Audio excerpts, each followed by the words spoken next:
இயேசு கிறிஸ்து நாமத்தின் அன்பின் வாழ்த்துக்களை தெரிவித்துக் கொள்கிறேன். தேர்ந்து கொண்ட சங்கீதங்களின் புஸ்தகம் 10ஆம் அதிகாரத்திலிருந்து ஒரு சில வசனத்தை தியானிப்போம்.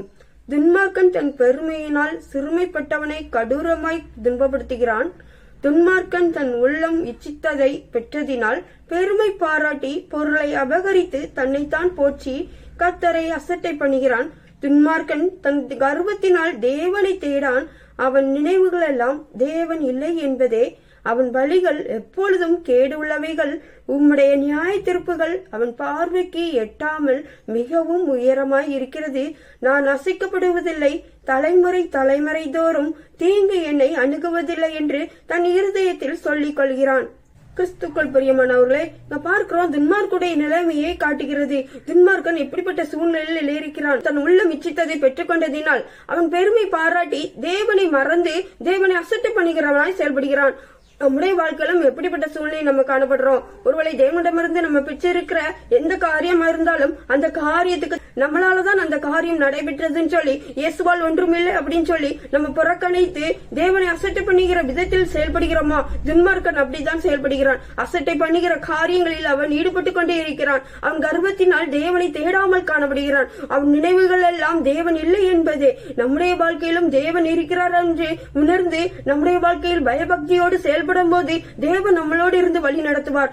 துன்மார்க்குடைய வழிகள் எப்பொழுதும் கேடு உள்ளவைகளால் காணப்படுகிறது. நியாய தீர்ப்புகள் அவனுக்கு மிகவும் எட்டாத உயரமாய் காணப்படுகிறது. அது மாத்திரமல்ல, அவன் அசைக்கப்படுவதில்லை, தலைமுறையாக தீங்கு எனக்கு தொடர்வதில்லை என்று தன் இருதயத்தில் சொல்லிக் கொண்டிருப்பான்.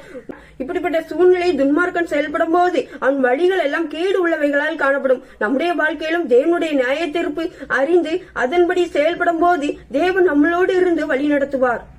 கர்த்தாவே எழுந்தருளும், தேவனே உம்முடைய கையை உயர்த்தும், ஏழைகளை மறவாதையும்.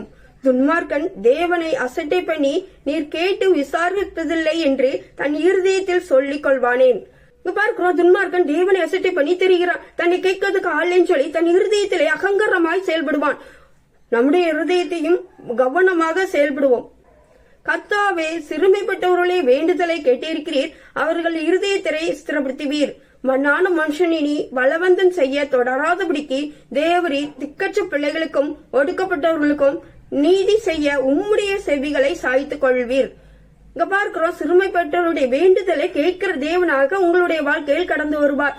உங்களுடைய வாழ்க்கையிலும் நான் சிறுமைப்பட்டிருக்கிறேன், இந்த சூழ்நிலையிலிருந்து யார் விடுதலை கொடுக்க முடியும்?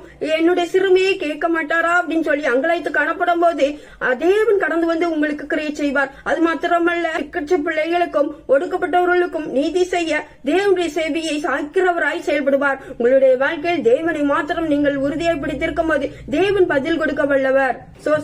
சிறுமைப்பட்டவர்களை வேண்டுதலை கேட்கிற தேவனாக ஒவ்வொருத்தருக்கும் நீங்க கடந்து செல்வீராக ஜெபிக்கிற ஒவ்வொருத்தரும் உண்மை மகிமைப்படுத்தும்படியாக, உண்மை அசட்டை பண்ணாதபடி உண்மையை பிடித்துக்கொள்ள கிருபை செய்வீராக ஜெபிக்கிறேன். இயேசுவின் மூலம் ஜெபிக்கிறோம் நல்ல பிதாவே, ஆமேன்.